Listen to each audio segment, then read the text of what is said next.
नमस्कार बच्चों, आप सभी का स्वागत है आपके अपने YouTube चैनल जेएम की क्लासेस पर। और जैसा कि आप सभी से वादा हुआ था कि हम आपको वन शॉट में 2.3 जो अपना चैप्टर है वो निपटा देंगे, तो आज उसका दिन आ चुका है और मैं आपके सामने हाजिर हूँ। आपका चैप्टर नंबर 2.3 लेकर हाजिर हूँ। तो देखते हैं, शुरू करते हैं। चैप्टर नंबर 2.3 क्लास 9th का ये है और पहला क्वेश्चन हमारे पास है कि किस बहुपद का एक गुणनखंड x प्लस 1 है।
कि किस बहुपद का एक गुणनखंड x प्लस 1 है। तो देखो प्यारे बच्चों, हमें जब निकालना हो गुणनखंड, पहले आप इस बात को समझो कि ये पूछ क्या रहा है आपसे। जैसे मैं एग्जाम्पल के रूप में आपके सामने लिखता हूं, जैसे मेरे पास संख्या 50 है क्या है 50, और आप सभी को पता है कि 50 के गुणनखंड होते हैं 2 गुणा 5 गुणा 5, राइट, यही होते हैं। ये आपसे ये पूछ रहा है कि अगर इसमें से आपसे ये पूछा जाए कि 5 इसका गुणनखंड है या नहीं, ये बताना है। तो जैसे डायरेक्ट संख्या है तो आप गुणनखंड करके देख सकते हो। अगर डायरेक्ट संख्याएं नहीं हो तो क्या करें, वो चीज आपसे पूछ रहा है कि यहां संख्या नहीं दी हुई, आपको चर पद से एक बहुपद दिए हुए हैं कि x प्लस 1 है। आपको ये बताना है कि x प्लस 1 इस बहुपद का एक गुणनखंड है या नहीं। तो आप डायरेक्ट इस गुणनखंड करके तो नहीं देख सकते, तब क्या चीज रहती है आपके सामने।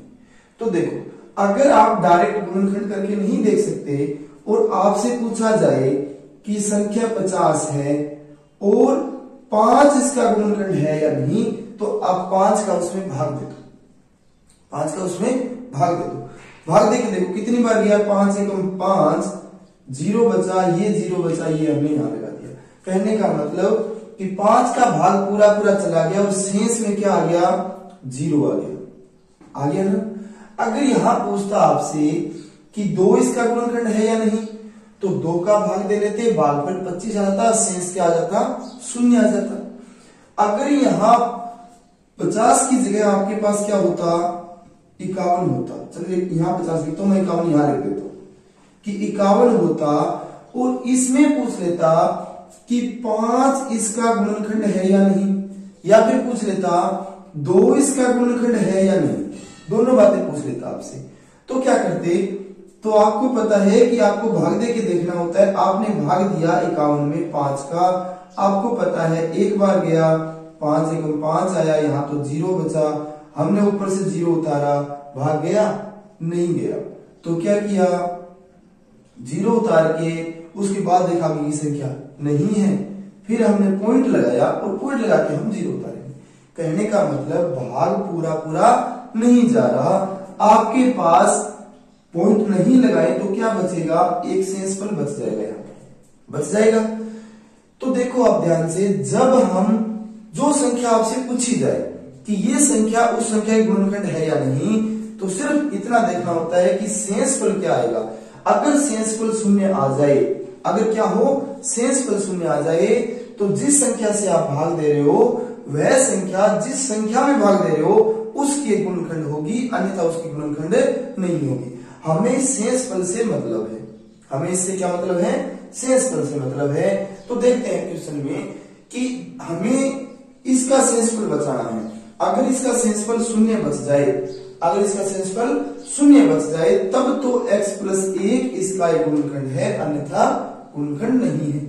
अब बात करें शेषफल बचने की, तो आप थोड़ा सा 2.2 और 2.3 के बीच में जो उदाहरण दिए गए हैं उनके बारे में थोड़ा सा विचार करें। आपको पता लगेगा कि जब हम किसी चर का मान बहुपद में रखते हैं, तब अगर उस बहुपद का मान शून्य हो जाता है तब हम उसको बोलते हैं उसका शून्यक।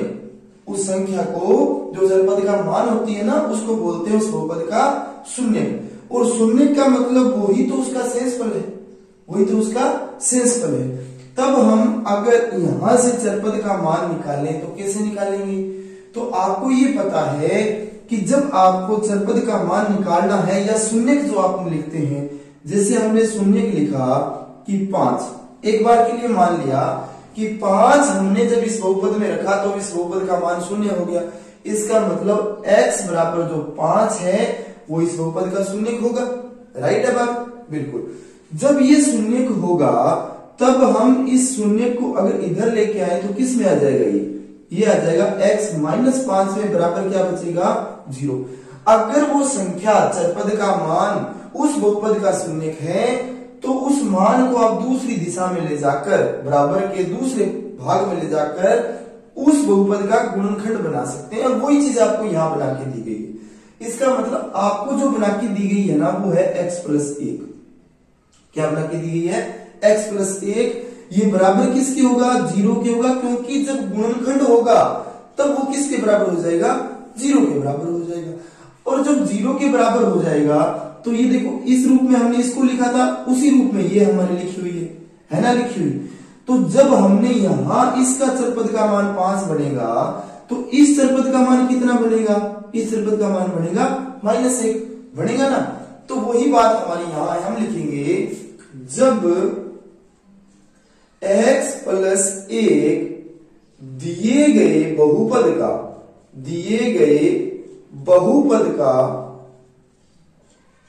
एक गुणनखंड है, एक गुणनखंड है। जब x प्लस 1 दिए गए बहुपद का एक गुणनखंड है तब क्या होगा? तब क्या लिख सकते हैं? तब हम ये लिख सकते हैं कि x प्लस 1 बराबर होगा 0 के, क्योंकि गुणनखंड होगा तो किसके बराबर होगा? 0 के बराबर होगा। इस बात का आपको ध्यान रखना है। जब 0 के बराबर होगा तो यहां से हमने x का मान क्या निकाल लिया? प्लस का 1 उधर जाके माइनस का 1 हो गया, निकाल लिया। x का मान हमारे पास आ गया तो हम अब लिख दें। जब हम शून्य याद करते हैं तो क्या लिखते हैं? वही तो लिखते हैं, वही यहां लिखनी है हमें कि x का मान कितना? -1 है।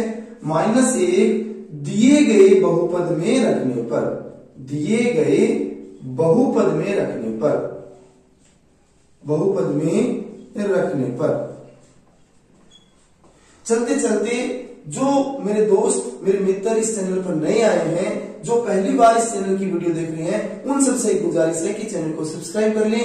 और आप सभी से, जो आप सभी वीडियो देख रहे हो, वो आप सभी से गुजारिश है कि वीडियो लाइक और शेयर करना बिल्कुल मत भूलना। चलो देखते हैं आगे कि x का मान हमें बहुपद में रखना है, तो उसके लिए हमें बहुपद को उतारना पड़ेगा। तो हमने बहुपद उतार लिया कि x की पावर 4 प्लस 3x की पावर 3 प्लस 3x की पावर 2 प्लस x और प्लस 1 उतार लिया। अब हमें क्या करना है? जहां जहां आपके पास x है वहां क्या रखना है? -1 रखना है। चलो मैं लिख लेता हूं कि -1 की पावर 4 प्लस 3 गुणा -1 की पावर 3। देखो -1 को गुणा में इसलिए लिया क्योंकि 3 और x का रिलेशन क्या है? गुणा का रिलेशन है, इसलिए प्लस 3 गुणा x की पावर 2 तो -1 की पावर 2, ये भी गुणा में आ जाए क्योंकि 3 और x का रिलेशन क्या है? गुणा का है। उसके बाद में प्लस का हमने प्लस लगा दिया, x की जगह में -1 रखा और आगे आ गया प्लस का 1। ओके, अब सबसे पहले आपको क्या करना है? सबसे पहले आपको करना है कि पावर हल करनी है, जहां जहां आपको पावर दे रखी है ना, वो पावर हल करनी है, उससे पहले कहीं गुणा नहीं करना, इस बात का ध्यान रखना है। अगर पहले गुणा कर लोगे सवाल आपका गलत हो जाएगा, ये मान के रखना। तो हमें सवाल गलत नहीं करना, हमें सही करना है। तो हम पहले पावर हल कर लेंगे। तो हमने पावर को हल किया कि माइनस की पावर सम संख्या, ध्यान दो मैं आपको पहले बता चुका हूं, अगर माइनस की पावर सम संख्या है तो वह जो माइनस है ना वह किस में बदल जाता है, प्लस में बदल जाता है। किस में बदल जाता है, मैं आपको बता चुका हूं कि अगर माइनस की पावर सम संख्या है तो यह माइनस प्लस में बदल जाता है। अगर माइनस की पावर विषम संख्या है, अगर माइनस की पावर विषम संख्या है तो यह माइनस में ही रहता है, फिर बदलता नहीं है। तो ध्यान से देखो, माइनस की पावर सम संख्या, इसका मतलब ये प्लस में हो जाएगा। और जब स्टार्टिंग का पद है तो प्लस लगाने की जरूरत नहीं है, क्योंकि वो प्लस में माना जाएगा। तो देखें कि ये प्लस का हो जाएगा, 1 की पावर 4, 1 को कितनी बार 1 से गुणा कर लो, 1 ही आएगा। तो 1 आ गया, प्लस ये 3 लगा दिया, मैं गुणा नहीं कर रहा, पहले हमें पावर हल करनी है। माइनस की पावर विषम संख्या, इसका मतलब ये माइनस में रहेगा, अगर माइनस में रहेगा तो हमें ब्रैकेट लगाना पड़ेगा। और 1 की पावर 3 मतलब क्या बन जाएगा, 1 ही बनेगा, प्लस 3 गुणा माइनस की पावर सम संख्या, तो किस में बढ़ जाएगा, प्लस में। और प्लस में बढ़ेगा तो प्लस लगाने की जरूरत नहीं है, क्योंकि गुणा हमारा लगाया हुआ है पहले, और वो प्लस में माना जाएगा जो हम संख्या यहां लिखेंगे। 1 की पावर 2, इसका मतलब 1 बढ़ेगा, ये प्लस का ही 1 है, नहीं लगाए निशान इसके आगे तब, क्योंकि आगे गुणा का निशान है, हमें लगाने की जरूरत नहीं है। उसके बाद देखो प्लस माइनस, बोले जी माइनस 1 प्लस 1। ओके, अब देखो 1 का 1 आ गया, प्लस का 3 और माइनस का 1, दोनों का गुणा करना है। तो देखो प्लस और माइनस किस में हो जाता है, आप कहेंगे माइनस में हो जाता है। तो 3 एकम 3, ये 3 लिख दिया, प्लस का 3 प्लस का 1, तो प्लस और प्लस क्या होता है, प्लस होता है, 3 का हमने 3 लिख दिया, और माइनस का 1 कर लिया, और आगे प्लस का 1 कर लिया। अब क्या करें, बोले जी माइनस का 3 प्लस का 3 दोनों काट दिए, प्लस का 1 माइनस का 1 दोनों काट दिए, क्या बचा हमारे पास, 1। क्या बचा हमारे पास, 1। तो हम लिख देंगे, आपको पता चल गया कि प्लस का 1 बच रहा है, शून्य तो नहीं बच रहा, हमें क्या बचाना था, शून्य बचाना था। जब शून्य यहां नहीं बच रहा तो हम ये कह सकते हैं कि जब हमने x का मान -1 रखा तब इसका शेषफल शून्य नहीं आया, तो हम ये लिख सकते हैं चूंकि दिए गए बहुपद का शेषफल हमें शून्य प्राप्त नहीं हुआ, इसीलिए x प्लस 1 इस बहुपद का, कौन सी का, x की पावर 4 प्लस 3x की cube plus 3x square plus x plus 1 का गुणनखंड नहीं है। अगर यहां हमारा शून्य बचता तब हम ये कह सकते थे कि ये दिए गए बहुपद का एक गुणनखंड है। अगर यहां शून्य बचता तब आपको क्या करना है, क्वेश्चन नंबर 2 आपके सामने उपस्थित है कि क्वेश्चन नंबर 2 जो है वो है x की पावर 3 प्लस x की स्क्वायर प्लस x प्लस 1। आपको इसका हल बिल्कुल ऐसे ही करना है, और यहां आपको देखना है कि अगर शून्य बचे, अगर शून्य नहीं बचे तो जैसे मैंने बताया कि आप लिख दें कि चूंकि शेषफल शून्य प्राप्त नहीं हुआ, इसीलिए x प्लस 1 इस बहुपद को पूरा लिख लें, इसका गुणनखंड नहीं है। अगर यहां आपका शेषफल शून्य आ जाए, जब आप x प्लस 1 को इसमें भाग देंगे, मतलब इस तरीके से करेंगे, तब अगर शून्य आ जाए आपको तो आप लिखेंगे चूंकि शेषफल शून्य आ गया, इसीलिए x प्लस 1 इस दिए गए बहुपद का एक गुणनखंड है या नहीं, आप कमेंट बॉक्स में जरूर बताएं। और जो भाई इस चैनल पर नए आए वो चैनल को सब्सक्राइब जरूर करें। चलो देखते हैं क्वेश्चन नंबर 2 हमारा क्वेश्चन क्या है देख लेते हैं। आपका जो 2 नंबर क्वेश्चन है वो इस प्रकार है कि क्या gx px का एक गुणनखंड है या नहीं। सवाल आपको बिल्कुल पहले जैसा ही है, उसमें आपको गुणनखंड अलग से दिया हुआ था, इसमें gx और px का जिक्र इसने किया है। तो देखो पहले ये देख लो कि एक्चुअल में gx और px होता क्या है। तो एक छोटे से उदाहरण से देखेंगे, जैसे मैं ये कहूं कि 9 में आप 2 का भाग दो तो कितना आएगा, आप कहेंगे सर 2 चौके 8 होते हैं, एक हमारा शेषफल बचता है। बस आपका gx px जो है वो यही छुपा हुआ है। कैसे, जिस संख्या में आपने भाग दिया है 9 में, किसका भाग दिया, बोले जी हमने 2 का भाग दिया, भागफल क्या आया, बोले जी 4 आया, सेंस पर क्या आया, बोले जी 1 आया, है ना। तो देखो वापिस अगर 9 बनाना हो तो कैसे बनाएंगे, 2 का 4 से गुणा कर दिया, 2 चौके 8 प्लस 1 सेंस पर जोड़ दिया, तभी तो ये 9 बनेगा आपका, बनेगा ना। तब ये जो 9 है ना, इसको बोलते हैं px, और जो ये x होते हैं ना, यहाँ पर x, g के साथ में x, p के साथ में x, p के साथ में x, g के साथ में x, इसका मतलब जो सामने बहुपद आपको दिया है वो x चरपद का यूज करके बना है, इस x का मतलब ये होता है। मैं यहाँ px और gx आपको समझाने के लिए लिख रहा हूं, बाकी इसके अंदर x चरपद आपको नहीं दिया हुआ है, वो आप ध्यान रखिए। तो देखो 9 को बोलते हैं px, और ये जो 2 है जिससे आप भाग दे रहे हो उसको क्या बोलते हैं, उसको बोलते हैं gx, जिससे भाग दे रहे हैं उसको बोलते हैं gx, गुणा में 4 जो भागफल आया ना इसको बोलते हैं qx, क्या बोलते हैं qx। अगर चरपद y का यूज करके बना होता तो फिर gy और py होता है, ठीक है। उसके बाद प्लस में जो शेष फल आया उसको बोलते हैं rx, ओके। तो देखो px बराबर किसके होता है, gx गुणा qx प्लस rx के बराबर होता है। इस बात को आपको दिमाग में अवश्य रखना है। तो यही बात आपको पूछी गई है कि क्या gx px का एक गुणनखंड है या नहीं। तो बात वही आ जाती है कि gx उसका गुणनखंड कब होगा, जब यहां से चरपद का मान निकालकर इसके अंदर रख दें और शेष पर क्या मिल जाए, शून्य मिल जाए, शेष पर क्या मिल जाए, शून्य मिल जाए, तब आप कह सकते हो कि gx इस px का गुणनखंड है, अन्यथा नहीं है। तो हम लिखें कि चूंकि जब gx px का एक गुणनखंड है, एक गुणनखंड है, तब कैसे लिख सकते हैं भाई, तब क्या होगा, तो आप कहेंगे सर तब gx जो है ना ये बराबर होगा किसके, 0 के बराबर होगा ना। तो इसका मतलब gx का मान कितना है आपके पास, x प्लस 1 है। इसका मतलब ये हुआ कि x प्लस 1 बराबर होगा किसके, 0 के। x प्लस 1 जब 0 के बराबर होगा तो यहां से जब x का मान निकालेंगे तो प्लस का 1 है, उधर जाके किस में हो जाएगा, तो आप कहेंगे सर ये हो गया माइनस का 1। इसका मतलब चरपद का मान हमें मिल गया। चरपद का मान हमें मिल गया तो हम क्या करें कि चरपद का मान इस बहुपद में रख दें, या बोले कि px में रख दें, gx से हमने जो मान चरपद का निकाला है वो मान, अगर इस बहुपद का मान शून्य हो जाए तब तो आपका gx इस px का गुणनखंड होगा, अन्यथा नहीं होगा। तो देखिए हमने लिखा कि x का मान px में रखने पर, ठीक है। तो px उतार लो पहले, आपके पास क्या है, px बराबर है आपके पास 2x की क्यूब प्लस x की स्क्वायर माइनस 2x और माइनस का 1, ये है। तो जहां जहां आपको x दिख रहा है वहां क्या रख दें, x का मान कितना है हमारे पास, -1 है, उसे रख दें।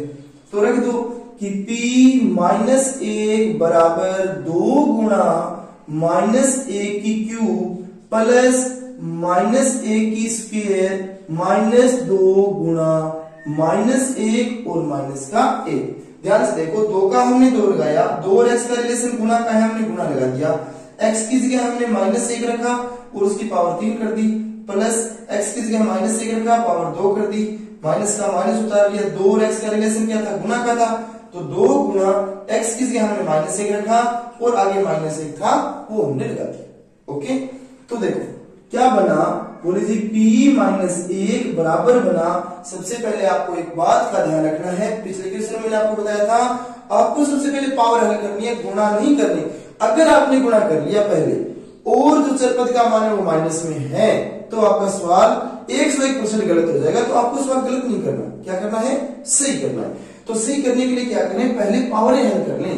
तो हमने किया कि 2 गुणा माइनस की पावर विषम संख्या किस में हो जाएगी, सम में हो जाएगी। तो सम यहाँ लिखने की जरूरत नहीं है, क्योंकि नहीं लिखेंगे तो भी वो सम प्लस का ही संख्या मानी जाएगी। 1 की पावर 3 इसका मतलब 1। जब हमने 1 लिखा तो ये प्लस का ही तो है 1, यहाँ इसका प्लस लगाने का सेंस नहीं है। ठीक है, आगे देखिए ये प्लस का हमने प्लस लगा लिया, माइनस की पावर सम संख्या, तो आपको पता है किस में हो जाएगी, प्लस में हो जाएगी, और प्लस हमारा पहले से लगा हुआ है। एक साथ दो प्लस लगाने से ऐसा तो है नहीं कि उसका कोई पावर बढ़ेगी या उसका कोई मूल्य बढ़ जाएगा, ऐसा तो नहीं है। तो प्लस हमारा लगाया हुआ है, हमें दोबारा प्लस लगाने की जरूरत नहीं है। अब हमने क्या किया, माइनस की पावर 2 है, इसका मतलब माइनस 1 की पावर 2 है, तो ए माइनस का तो हमने कर लिया, 1 की पावर 2 का मतलब क्या होता है, 1 होता है। आगे देखो, अब हमें गुणा करना है, क्या करना है, गुणा, माइनस का माइनस से, तो माइनस माइनस किस में हो जाएगा, प्लस में, 2 को 1 से गुणा किया 2 आ गया, और आगे माइनस 1 आ गया। अब देखो p माइनस 1 बराबर 2 को 1 से गुणा किया 2 प्लस 1 प्लस 2 माइनस 1, तो आप यहां देखेंगे तो ये आपका बन गया 2 और 3, 3 और 2 5, 5 में से 1 घटा देंगे तो क्या आ जाएगा, 4 आ जाएगा। तो क्या बहुपद px जो हमें दिया गया था इसका शून्य शेषफल हमें मिला, नहीं मिला, नहीं मिला, तो हम ये कहेंगे कि gx क्या है, ये जो gx है ये इस px का गुणनखंड नहीं है। अंतिम में लिखेंगे चूंकि शेषफल शून्य नहीं मिला इसीलिए gx px का एक गुणनखंड नहीं है, इस बात को आप लिखेंगे। अब आपको करना क्या है, ये वाला क्वेश्चन करना है, ये वाला क्वेश्चन करना है कि px आपको दे रखा है x की power 3 minus 4x square plus x और प्लस 6, और gx आपको दे रखा है x माइनस 3। आपको ये बताना है कि क्या यह gx इस px का एक गुणनखंड है या नहीं। अगर है तो भी कमेंट में लिखना है आपको, अगर नहीं है तो भी आपको कमेंट में उत्तर अवश्य देना है। तो चलो देखते हैं क्वेश्चन नंबर 3 चैप्टर नंबर 2.3 का। तो क्वेश्चन नंबर 3 आपका है कि जब x माइनस 1 दिए गए बहुपद या px का एक गुणनखंड है तब आपको k का मान ज्ञात करना है। क्या मान ज्ञात करना है, k का मान ज्ञात करना है। और इसमें क्वेश्चन में इसने पहले आपको बता दिया कि x माइनस 1 जो है ना वो इस बहुपद इस px का एक गुणनखंड है, तो इसके ऊपर आपको ध्यान नहीं देना कि ये इसका गुणनखंड होगा नहीं होगा, शेषफल शून्य मिलेगा नहीं मिलेगा, इस बात पे आपको बिल्कुल विचार नहीं करना। ये इसका गुणनखंड है ये तो फिक्स है, ये उसका गुणनखंड है, तो आपसे ये पूछा है कि आप k का मान बताओ। तो देखो कैसे करते हैं ऐसे क्वेश्चन को। सबसे पहले तो हम डायरेक्ट उसी तरह से करेंगे जैसे हमने क्वेश्चन नंबर 2 किया है कि जब x माइनस 1 दिए गए बहुपद का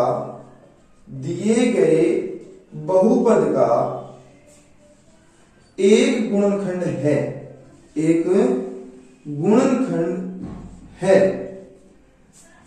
तब क्या होगा।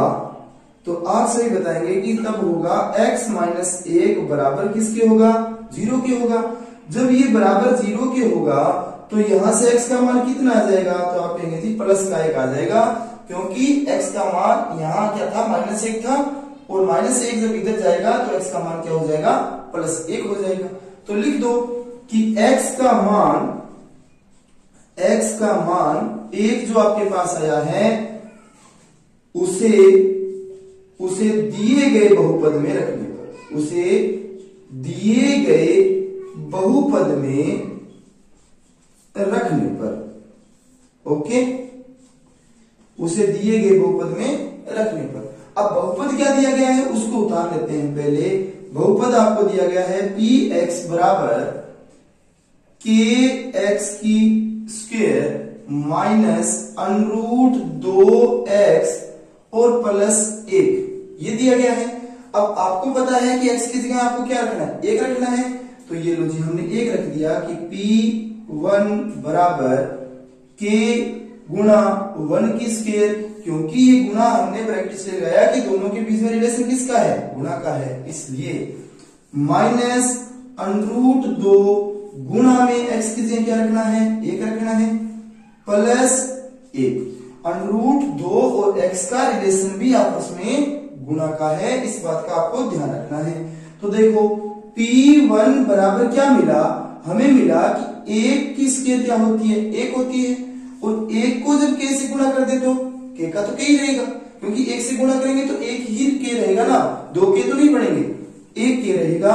तो k को हमने k लिख दिया, माइनस का हमने माइनस लगा दिया, √2 का गुणा कर दिया 1 से, तो कितना आया, √2 को 1 से गुणा करेंगे तो √2 ही मिलेगा।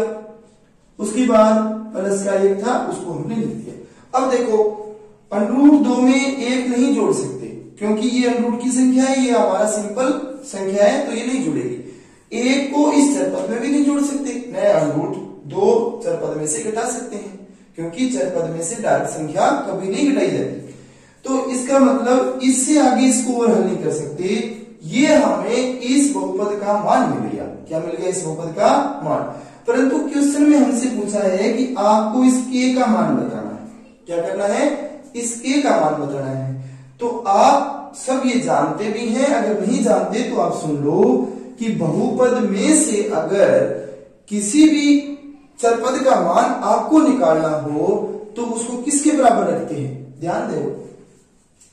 जब ये आपको एक मान लो कि एक बहुपद है, इसमें से इस चरपद का मान निकालना हो तो किसके बराबर रखा, बोले जी 0 के बराबर रखा, क्योंकि गुणनखंड होता है वो 0 के बराबर होता है, सबको पता है। अब जब ये पता चल गया कि जब हम बराबर किसके रखते हैं, 0 के बराबर रखते हैं, तो लिख देंगे कि चूंकि k का मान ज्ञात करने के लिए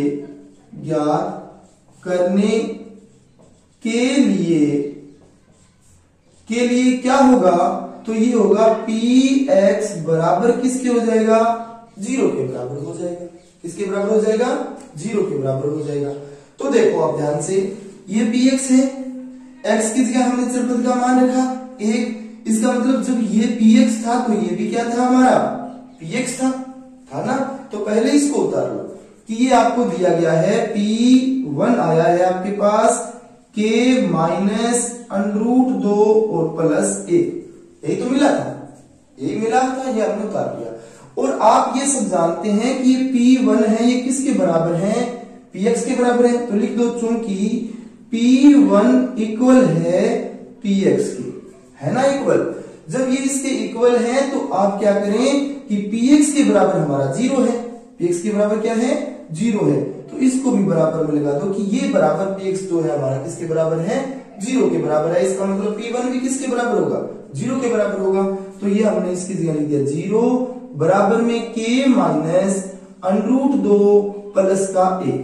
अब ध्यान देने की बात ये है कि पहले √2 को लेके जाए इधर या प्लस 1 को लेके जाए इधर, दोनों में से किसी संख्या को आप लेके जा सकते हो, चाहे तो दोनों को एक साथ भी लेके जा सकते हो, तो दोनों को एक साथ ले चलते हैं।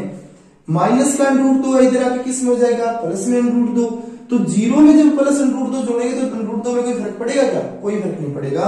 तो इसका मतलब ये हो जाएगा कि √2 का तो √2 हो गया, प्लस का इधर आके, और जो ये प्लस का 1 था वो इधर आके किसका हो जाएगा, माइनस का 1, तो ये हमारा हो गया माइनस का 1 बराबर में क्या बचा हमारे पास k, या आप इसको लिख सकते हो ऐसे कि k बराबर √2 और माइनस 1, ये आपको मिल गया k का मान। तो लिख देंगे अतः दिए गए बहुपद में k का मान √2 माइनस 1 है। ओके, तो उम्मीद करता हूं आपको अच्छे से समझ में आ गया होगा सवाल। अगर ये प्रश्न आपको अच्छे से समझ में आया तो ये रहा क्वेश्चन आपको स्वयं करने के लिए, खुद का आकलन करने के लिए कि क्या आपको ये सवाल समझ में आया था या नहीं आया था। तो ये रहा क्वेश्चन, आप आराम से लिखें इसको, उसके बाद उसको करें। तो क्वेश्चन आपके लिए है 3 नंबर क्वेश्चन ही मैंने इसको रखा है कि जब x माइनस 5 दिए गए बहुपद या px का एक गुणनखंड है तब आपको k का मान पता करना है। और बहुपद आपके सामने जो दिया गया px वो ये है कि x की cube minus 3x² plus ax और माइनस 10। आपको इसमें से इस k का मान पता करके बताना है कि क्या है। जो भी मान आपका निकले उस मान को आपको कमेंट बॉक्स में कमेंट जरूर करना है। देखना ये है कि कितने बच्चे इस सवाल को हल कर पाते हैं और कितने ये कहते हैं कि सर हमें नहीं आया। अगर नहीं आया तब भी आपको कमेंट बॉक्स में जरूर लिखना है, और जितना आपने हल किया है उसको भी कमेंट बॉक्स में पिन अवश्य कर दें कि आपने इतना सवाल उसको हल कर लिया है। जो मेरे दोस्त भाई, जो बच्चे इस वीडियो को पहली बार देख रहे हैं, जो हमारे चैनल पर पहली बार विजिट हुए हैं, उन सबसे एक गुजारिश है कि चैनल को सब्सक्राइब अवश्य कर लें। इस तरह से हम सभी प्रश्न हमने आपको करवाएंगे, तब आपको फायदा अच्छे से मिल पाए। जब हम वीडियो अपलोड करेंगे तो सबसे पहले आपके पास नोटिफिकेशन पहुंच जाएगा। इसलिए जरूरी है कि आप चैनल को सब्सक्राइब करके अवश्य रखें। चलो शुरू करते हैं। क्वेश्चन नंबर 4 लेते हैं, चैप्टर नंबर 2.3 का, कि 4 नंबर क्वेश्चन जो क्या है आपके पास।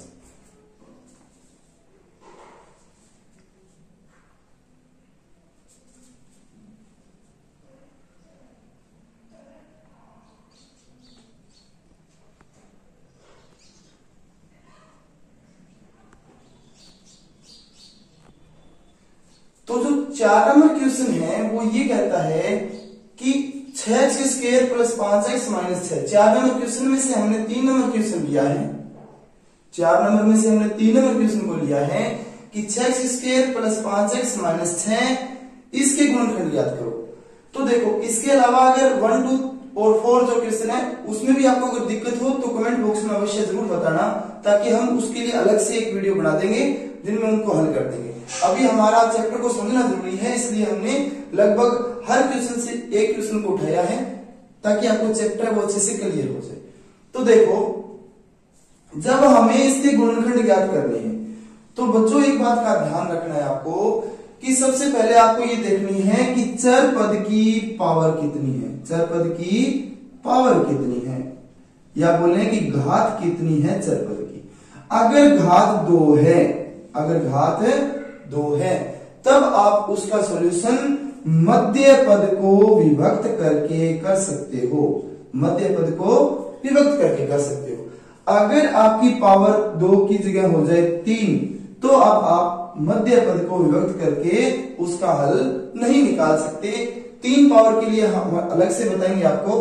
पहले बात करते हैं, क्योंकि इस बहुपद में जो बहुपद आपके सामने है उसमें चरपद की मैक्सिमम पावर 2 है। तो पहले 2 वाला देख लेते हैं। देखो कैसे हल करेंगे कि मध्य पद को विभक्त करने पर, मध्य पद को विभक्त करने पर, कि मध्य पद को विभक्त या तोड़कर कैसे हम इसका हल प्राप्त करते हैं वो हम देखेंगे। तो देखो, मध्य पद को विभक्त करने के लिए आपको चाहिए कि आप पहले बाह्य पदों का गुणा कर लो।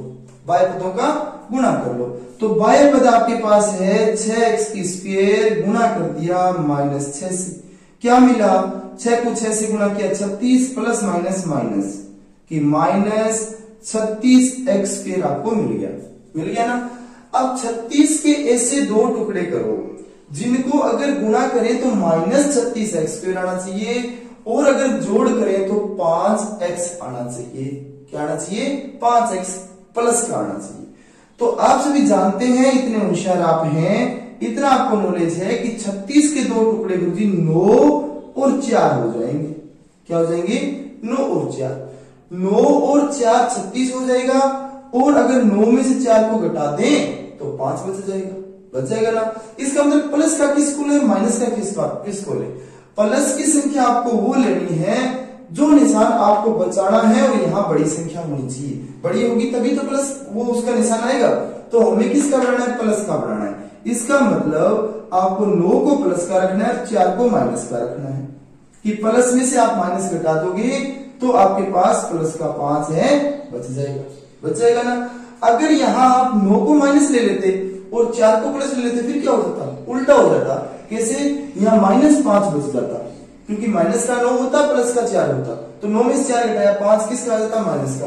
और आपको किसका बचाना है? प्लस का। तो प्लस का बचाने के लिए जो बड़ी वाली संख्या होती है उसको आपको क्या करना है? उस निशान से निरूपित करना है। जो निशान आपको बचाना है वो निशान आपको बड़ी वाली संख्या के साथ रखना है। तो देखो, इसको कैसे लिखेंगे? तो ये लिखा जाएगा कि 6x² और हमने जो 2 टुकड़े किए हैं वो है प्लस के 9x और माइनस का 4x और माइनस 6। ओके, 9 और 4 2 टुकड़े हो गए ना, 9 और 4, और x² बनाना था, दोनों के साथ एक एक x लग गया, और यहाँ भी हमारे पास x बच जाएगा प्लस का। ठीक, तो देखो अब क्या करें? इन दोनों का जोड़ा बना लें और इन दोनों का जोड़ा बना लें। अब देखो, सबसे स्वीट और प्यारा तरीका कॉमन लेने का मैंने आपको बताया हुआ है। क्या है? एक बार और बता देता हूं। जैसे 6x² और 9x, 2 है आपके पास, तो आपने लिखा कि 6x की स्क्वायर और 9x दोनों लिख लिए। अब क्या करो, इसी करके एक बॉक्स बना लो, बॉक्स बना लो 4 टुकड़ों वाला। यहां इसको यहां लिख लो और इसको यहां लिख लो। कैसे, इसको कैसे लिख सकते हैं, इसको लिख सकते हैं 6 गुणा x। इसको कैसे लिख सकते हैं, तो आप कहेंगे सर इसको लिख सकते हैं 9 गुणा x, लिख सकते हैं ना। तो देखो x से आपने x को काट दिया, इसका मतलब जो चीज आपने काटी है ना वही तो आपका कॉमन है, तभी तो वो कटी है। तो कॉमन इसका मतलब क्या मिला, या एक तो x मिल गया। अब देखो 6 में क्या क्या गुणनखंड होते हैं, तो आप कहेंगे कि 6 के गुणनखंड होते हैं गुरु जी 2 गुणा, इसको एक बार इसके सामने लिख देता हूं कि 6 के गुणनखंड होते हैं 2 गुणा 3 होते हैं ना। इसका मतलब 6 तो यहां से हट जाएगा जब हमने इसे गुणनखंड के रूप में लिख लिया। और 9 क्या होता है, तो आपका कहने का मतलब है सर ये हो जाएंगे 9 यहां से हट जाएगा और ये आ जाएगा 3 गुणा 3 आ जाएगा ना, बिल्कुल आएगा। तो इसका मतलब ये बढ़ गया कि x गुणा 2 गुणा 3 और ये बढ़ गया x गुणा 3 गुणा 3। तो हम आपने x से तो x ले लिया पहले, और क्या ले सकते हैं, बोले जी सर 3 से 3 भी कट सकता है, और तो कुछ कट सकता है, बिल्कुल नहीं कर सकता। इसका मतलब 3 और x ये दोनों चीजें एक जैसी थी। तो इसका मतलब ये हुआ इन दोनों में से अगर कॉमन लेंगे तो जो 3x एक जैसा था ना वो कॉमन में आ जाएगा। अब बचेगा क्या, वो वहीं से पता चल जाएगा आपको। जैसे ऊपर इसमें 6x स्क्वायर में से क्या बचा, एक तो 2 बचा, एक x बचा, इसका मतलब 2x बच गया। तो ये आपने लिख दिया 2x, प्लस का प्लस आ गया। 9x में से क्या बचा, देखो 9x ये रहा, 9x में से क्या बचा, बोले 3 बचा सर एक, तो ये आपने लिख दिया 3। और इसके बाद इन दोनों में से कॉमन लेना है। इन दोनों में से कॉमन लेने से पहले निशान देखो किसका, माइनस का, तो हमने माइनस उतार लिया। इन दोनों में से कॉमन आपको बिल्कुल ऐसे ही लेना है। कैसे, जैसे ये तो आपके पास 4x है और ये आपके पास 6, दोनों को बॉक्स बना लो। पहले इसको लिख लो क्या है, इसका मतलब है कि 2 गुणा x है, कि 2 दूनी 4 और x से किया 4x बन गया। इसका मतलब क्या है, इसका मतलब है 2 गुणा 3 है ना। तो देखो कॉमन में क्या है, ये 2 जो 2 है ना वही कॉमन है, उसके अलावा यहाँ 3 है, यहाँ 3 नहीं है, यहाँ 2 और x है, यहाँ 2 और x नहीं है। इसका मतलब कॉमन क्या मिला आपको, 2 मिला, वो आपने 2 लिख दिया और ब्रैकेट शुरू कर लिया। ब्रैकेट में क्या लिखे, बोले सर यहाँ क्या बचा, यहाँ बचा आपके पास 2 बचा और x बचा, ये आपने 2 और x लिख लिया। अब 2 और x किसका बचा, 2 और x किसका बचा, तो देखो यहाँ माइनस था, आपने माइनस ले लिया। पहले तो 4x किसका, माइनस का था। अब इसे गुणा करके देख लो कि माइनस माइनस बोले जी प्लस होता है, तो प्लस इसके आगे लगाने की जरूरत नहीं है। अब ये निशान माइनस माइनस बोले जी प्लस होता है, तो प्लस हमने लगा दिया। और 6 में से क्या बचा, 6 में से बचा 3, तो ये हमने कर दिया 3। अब आपको ये देखना है कि क्या दोनों बॉक्स में संख्या एक जैसी है क्या। अगर दोनों बॉक्स में संख्या एक जैसी है तब तो आपका किया हुआ सही है, अन्यथा आपका किया हुआ बिल्कुल गलत होगा। तो देखो संख्या हमें एक जैसी मिल गई, इसका मतलब जो हमने किया वो सही है। सही है तो इसके गुणनखंड क्या बनेंगे, एक तो 2x प्लस 3, 2x प्लस 3, तो ये तो आ गया 2x प्लस 3, एक गुणनखंड तो ये हो गया। दूसरा गुणनखंड क्या होगा, 3x माइनस 2, ये हो गया 3x माइनस 2, हो गया ना, कि 3x माइनस 2 आ गया, वो हमने ये ले लिया, और 2x जो कॉमन मिल रहा था वो हमने ये ले लिया। तो ये हो गए इसके 2 गुणनखंड। आपको समय करने के लिए आपका जो क्वेश्चन है वो ये है कि 3x की स्क्वायर प्लस 7x और प्लस 2, आपको इसके गुणनखंड करने हैं। क्या करने हैं, गुणनखंड करने हैं, मध्य पद को विभक्त करके होंगे। भाई इतना मैं आपकी हेल्प कर देता हूं, क्यों, क्योंकि अधिकतम पावर चर पद की क्या है, 2 है। तो आपको इसके गुणनखंड करके और जो आंसर आपका आए उसको आपके कमेंट में लिखना है, ताकि आपका आंसर है वो सब बच्चे देख पाए और दूसरे बच्चों को पता चल पाए कि आपको ये क्वेश्चन करना आता है।